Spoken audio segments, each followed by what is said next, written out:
Assalamualaikum warahmatullahi wabarakatuh. Salam sejahtera bagi kita semua. Yang terhormat Ibu Dina Amalia selaku dosen pengampu, dan yang terhormat rekan-rekan semua di semester 5.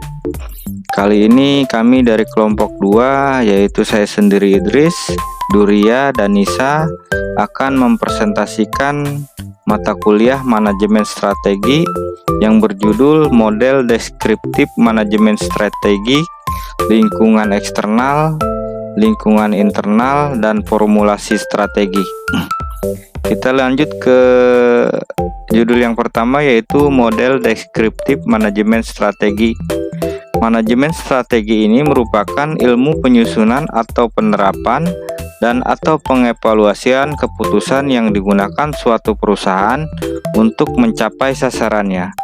Menurut Michael E. Heath di tahun 1999, proses manajemen strategi ini adalah seperangkat komitmen, keputusan, dan tindakan yang diperlukan bagi suatu organisasi atau perusahaan untuk mencapai persaingan, strategi, dan pendapatan atau perolehan di atas rata-rata pengembalian dan investasi.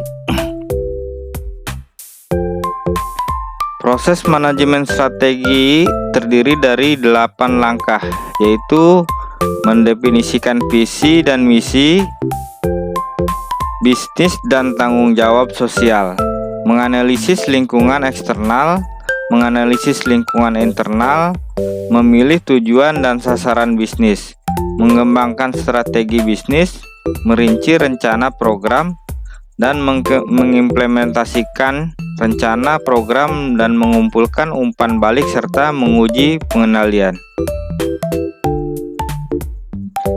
Rencana strategi ini yang dirancang harus terarah kepada hasil atau produk yang spesifik, pasar atau harapan masyarakat, sumber daya dan teknologi untuk suatu periode tertentu, serta keunggulan bersaing jangka panjang baik dalam keadaan baik maupun buruk. Selanjutnya presentasi akan diteruskan oleh rekan kami Duria dan Nisa. Baik, sebelumnya perkenalkan, nama saya Jarotun Nisa. Di sini saya akan melanjutkan materi mengenai tentang lingkungan eksternal. Perlu kita ketahui, lingkungan eksternal ini adalah suatu proses yang digunakan perencana strategis untuk memantau sektor lingkungan dalam menentukan peluang atau ancaman terhadap perusahaan. Menurut Heath 1999, cara untuk menganalisis lingkungan eksternal dapat dilakukan sebagai berikut. Yang pertama yaitu pengidentifikasian atau bisa juga disebut dengan scanning.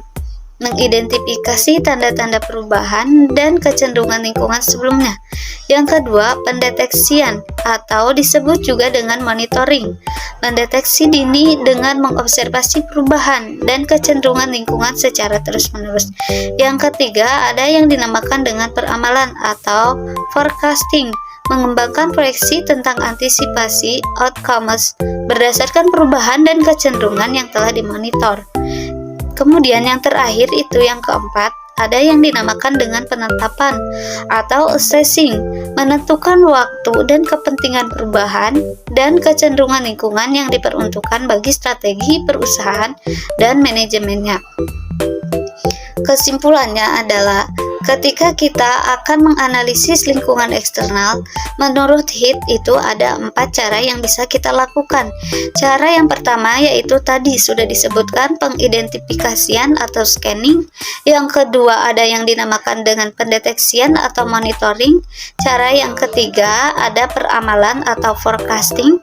Dan cara yang keempat itu ada yang dinamakan dengan penetapan atau assessing.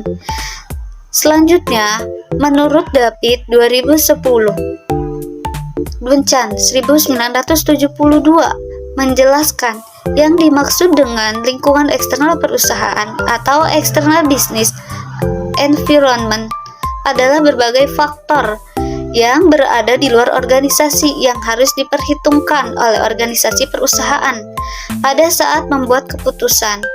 Lingkungan eksternal perusahaan adalah semua kejadian di luar perusahaan yang memiliki potensi untuk mempengaruhi perusahaan.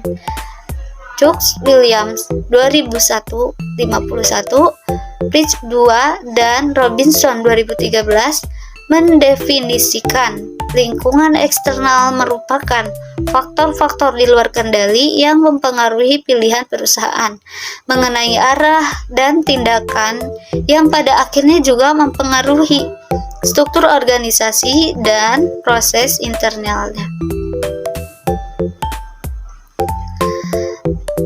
Adapun yang dimaksud dengan lingkungan internal ini adalah lingkungan organisasi yang berada di dalam organisasi tersebut dan secara normal memiliki implikasi yang langsung dan khusus pada perusahaan.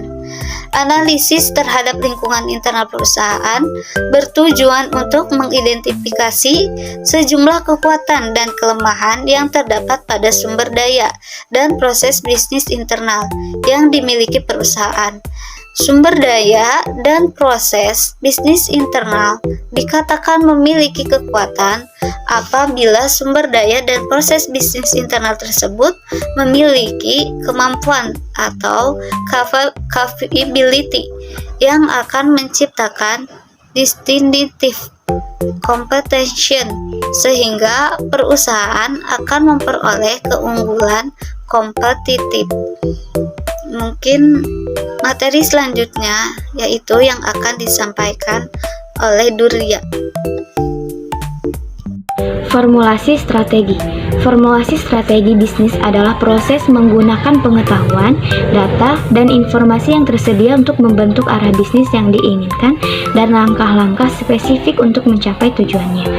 Proses ini sering digunakan untuk mengalokasikan sumber daya, membuat daftar prioritas, menyelaraskan semua orang dalam organisasi, dan memvalidasi sasaran bisnis. Menurut Whelan dan Hanger dalam Strategic Management and Business, implementasi strategi adalah serangkaian aktivitas dan pilihan yang dibutuhkan untuk mewujudkan rencana strategis. Inti dari definisi ini adalah terdapat tindakan nyata dari rencana strategis yang sudah disusun sebelumnya. Implementasi strategi adalah kunci dari manajemen strategi secara menyeluruh. Tahapan terakhir dari manajemen strategi. Biasanya, manajer ingin mengetahui informasi tentang kapan strategi tertentu tidak berjalan dengan baik. Semua strategi sangat diperlukan untuk modifikasi di masa yang akan datang, sebab lingkungan secara konstan akan selalu berubah. Ada 3 aktivitas evaluasi strategi yang fundamental, yaitu A. Pengamatan faktor-faktor internal dan eksternal yang menjadi dasar untuk strategi saat ini. B. Ukuran kinerja performance serta adanya tindakan korektif. Kesimpulan, pijakan bagi pengambilan keputusan strategi yang efektif dengan memahami faktor-faktor yang mempengaruhi perusahaan dari luar dan dalam. Perusahaan dapat merancang strategi yang berfokus pada memaksimalkan peluang dan mengatasi tantangan. Ini adalah pendekatan yang krusial dalam bisnis yang kompetitif dan dinamis, membantu perusahaan untuk tetap relevan dan sukses dalam jangka panjang.